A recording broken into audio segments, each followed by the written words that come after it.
Yang berikutnya akan diserang adalah presiden. Saya tahu permainan ini ya. Saya tahu mereka akan lumpuhkan presiden sampai presiden mengeluarkan perpu mengesahkan undang-undang KPK lama. Kenapa? Karena KPK itu elemen liar yang bisa dikendalikan oleh mereka. Udahlah, itu tesis saya begitu. Saya udah tahu kok ini orang-orangnya. Dia pakai itu. Di dalam KPK mereka bikin partai, namanya WP.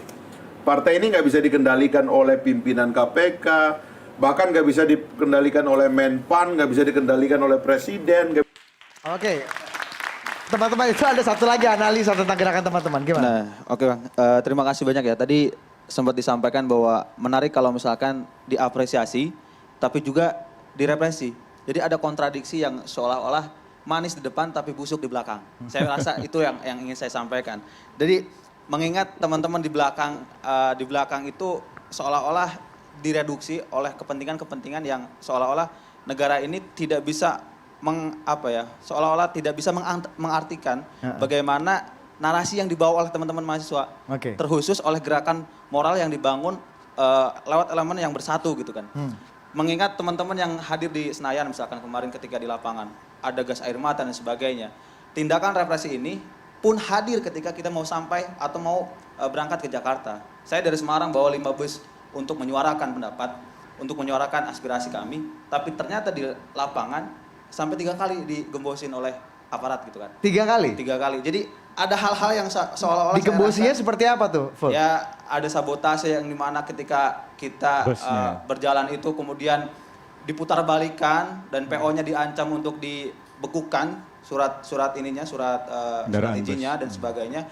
Jadi saya rasa negara ini tidak kehilangan narasinya untuk menerjemahkan bagaimana keprihatinan anak bangsa terhadap bangsanya sendiri gitu kan. Dan saya rasa ini perlu dipertegas kembali, apalagi tadi sampai bahwa Menristek akan memanggil rektor-rektornya dan sebagainya yang ketika disuruh anaknya atau mungkin anaknya yang ikut aksi. Ini yang menarik saya rasa. Kalau misalkan saya baca beberapa data yang dari abang-abang saya juga dahulu lewat pergerakan mahasiswa, sampai saat ini belum dituntaskan beberapa hal yang berkaitan dengan represi terhadap mahasiswa. Apalagi kalau misalkan narasinya tadi seolah-olah KPK ini menjadi corong di mana tidak adanya keadilan sehingga menagih keadilan oleh DPR. Tapi nyatanya seharusnya KPK itu lahir dari rahim reformasi gitu kan. Kalau misalkan kita mau menelisik ini. Menarik kalau misalkan tidak ada kinerja yang jelas, kemudian seolah-olah mereduksi kinerja yang jelas. Jadi saya rasa wakil-wakil rakyat ini pun kehilangan narasi untuk bagaimana menguatkan KPK sesuai janjinya presiden. Baik. Bang Zulfan, ini di komentar ini Bang. Curhat kepada Anda juga nih teman-teman. Ya begini, saya melihat sebagian anggota kabinet Pak Jokowi ini kurang mendapatkan pendidikan politik. Itu yang pertama, ya. Masa seorang Mendikbud, ya, suasana mahasiswa sedang melakukan sebuah gerakan. Menristek. Kemudian suasana mahasiswa ini lagi bergerak untuk mengajukan aspirasi mereka, ya, dengan berbagai elemen yang ada, dan itu secara menurut saya kan awalnya memang tidak ada apa-apa. Mereka berorasi biasa di depan gedung DPR. Ya saya kan memperhatikan itu terus juga dari sana, nggak ada masalah. Lalu tiba-tiba kok keluar ancaman seperti ini. Ini kan berarti kasihan bener ini. Siapa yang kasihan? Ya itu Menristek ini kurang pendidikan politik, nggak ngerti. Ini kan bahaya bangsa ini kalau seperti ini. Waduh, kalau pejabat seperti ini banyak dalam pemerintahan, rusak kita. Ya kan? Kenapa? Pengetahuannya itu sangat rendah.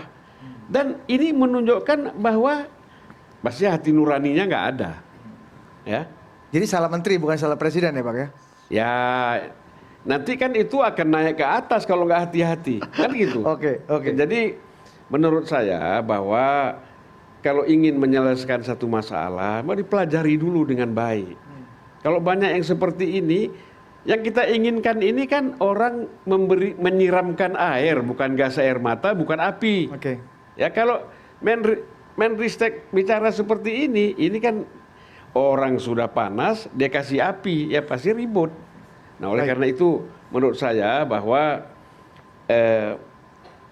apapun alasannya, semangat daya kritis mahasiswa ini jangan dibungkam. Oke. Aparat kepolisian Anda Komisi 3 Bang Zulfan, Ya, kalau kita lihat banyak korban, ada yang meninggal dunia, luka-luka di depan mata, telanjang mata, Ya, kita itu lihat yang aksi saya katakan kekerasannya. tadi, bahwa kita jangan bicara sekedar SOP, ya kan? Tapi kan harus dididik dari pendekatan kemanusiaan.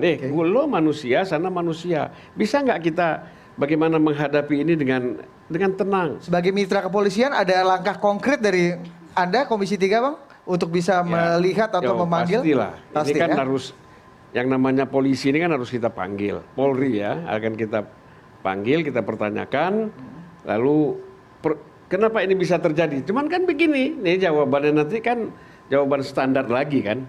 Itu kan persoalannya seperti itu. Baik, oke. Nah, baik, Bang Usman, catatan Anda. Ya, untuk kejadian-kejadian yang sebelumnya harusnya kan ditanyakan oleh Komisi 3 ke Kapolri. Apakah pelaku-pelakunya dari anggota kepolisian yang terlibat dalam penyiksaan atau pembunuhan yang tidak sah misalnya, itu dihukum. Itu yang nggak pernah, kontrol itu juga nggak pernah jalan di dalam Komisi 3 gitu selama ini. Dalam kasus Novel Baswedan, kasus Munir, dulu kasus Munir periode DPR pada masa itu membentuk tim pencari fakta, Komisi 3, Komisi 1. Kasus Novel nggak ada. Kenapa? Karena orang seperti Novel ini memang cakap di dalam memberantas korupsi di dua sektor. Sektor pertama itu adalah sektor politik yang melibatkan partai-partai politik. Kenapa orang seperti Fahri Hamzah itu sepertinya sangat anti KPK? Karena presiden partainya itu pernah ditangkap oleh KPK gitu. Oke. Jadi dia sangat membawa kepentingan yang semacam itu. Yang sektor yang kedua adalah lembaga penegak hukum seperti kepolisian. Kenapa kepolisian berkali-kali berbenturan dengan KPK? Tidak selalu. Di bawah Kabareskrim Soehardi Alyus yang sekarang Kepala BNPT, KPK dekat dengan polisi. Di bawah pimpinan misalnya Heruwinarko yang sekarang Kepala BNN, dulu penindakan KPK jalan dengan baik. Tetapi secara kelembagaan dia seringkali berbenturan. Kenapa? Karena KPK, orang seperti Novel, lagi-lagi memang handal dia dalam membongkar praktek korupsi di dalam kepolisian. Oke, jadi dia fakta-fakta membongkarnya itu, karena kecintaan dia pada kepolisian, tapi dilihat sebagai serangan terhadap kepolisian. Jadi sebenarnya pernyataan tadi itu seperti cermin saja bahwa partai-partai politik tidak suka pada KPK. Nah, salah satu sumber persoalan korupsi di dalam tubuh partai sebenarnya rendahnya subsidi dari negara. Seharusnya partai memperjuangkan subsidi dari negara, bukan kemudian justru melawan instrumen seperti Dan KPK kegelisahan ini. itu yang kemudian menggerakkan ratusan ribu mahasiswa turun ke jalan di seluruh Indonesia. Karena ini tadi disebut oleh pimpinan mahasiswa kan bahwa KPK ini lahir dari rahimnya reformasi. Agenda pertama yang dipersoalkan oleh mahasiswa adalah KKN, korupsi, kolusi, dan nepotisme.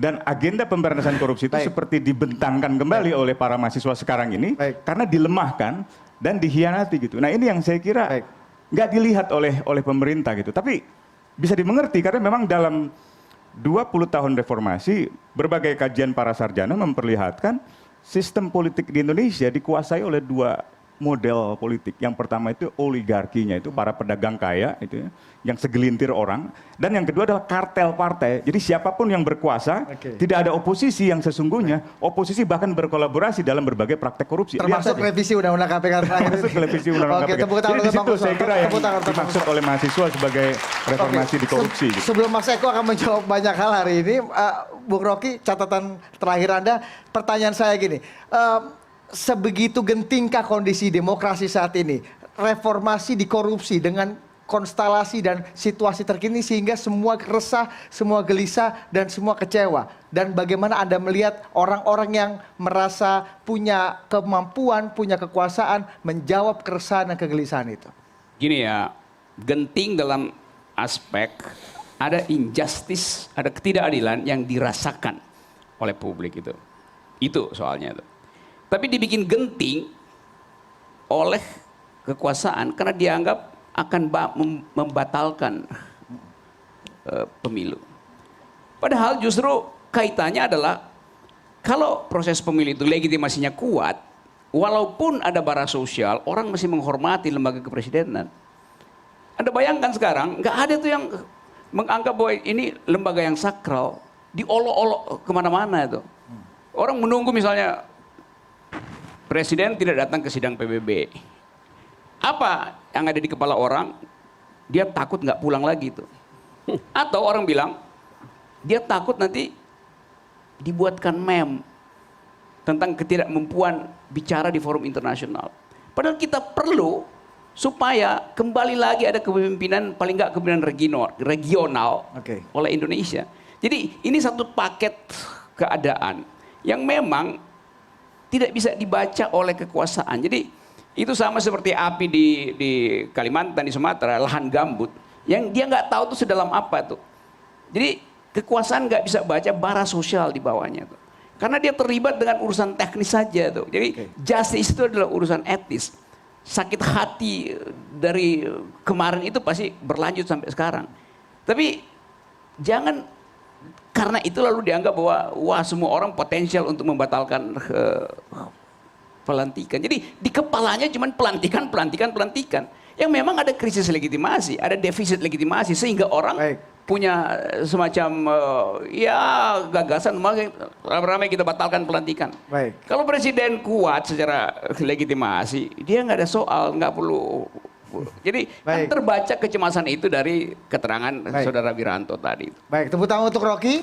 Mas Eko, terakhir sekali singkat saja, bagaimana memastikan presiden tetap merawat dan menjaga reformasi, termasuk semangat reformasi dan demokrasi? Ya, singkat saja. Yang pertama tentu kemudian soal legitimasi dan sebenarnya saya kira udah dalam konteks elektoral legitimasi itu udah lewat lah, kira-kira begitu ya. Nah, cuma memang udah ada lewat, beberapa tapi masih hal. ditakutin. Enggak, artinya memang masih ada beberapa hal ya. Iya, artinya belum tuntas tuh, walaupun udah dikupas nggak tuntas soal elektoral politik sini kan. Iya, itu yang mau saya jawab ya, oke. Yang mau saya jawab itu salah satunya sebelum saya nanti soal substansi mahasiswa tadi. Nah, misalnya soal batas ya, batas antara keterpilihan penetapan dengan misalnya pelantikan itu hampir 3 bulan loh. Baik. Nah batas ini kan juga penting ya supaya kemudian tidak ada ruang yang ketika misalnya untuk membahas hal-hal yang sensitif tadi itu bisa menjadi panjang, dalam. Ada penumpang gelap tadi misalnya. Baik. Nah ini saya kira satu persoalan. Mungkin ke depan para anggota dewan dan sebenarnya bisa memikirkan tuh undang-undang pemilunya supaya tidak ya. Dan dipastikan presiden tetap merawat demokrasi, nah, menjaga soal itu reformasi. iya, Singkat karena saja Mas Eko. Kalau singkat begini aja lah. Bahwa presiden menunda itu adalah bukti ya. Bukti bahwa merespon aspirasi teman-teman mahasiswa. Nah, supaya kemudian ada ruang jeda dan ruang dialog. Kemudian juga satu hal lagi soal RUU KPK, presiden juga membuat satu tahapan-tahapan untuk menyerap aspirasi dari kelompok-kelompok masyarakat, mungkin termasuk nanti mahasiswa. Seperti apa? Karena apa? Jangan lupa substansi yang disampaikan oleh presiden dalam RUU KPK kemarin ada sebenarnya berbeda dengan apa yang disampaikan oleh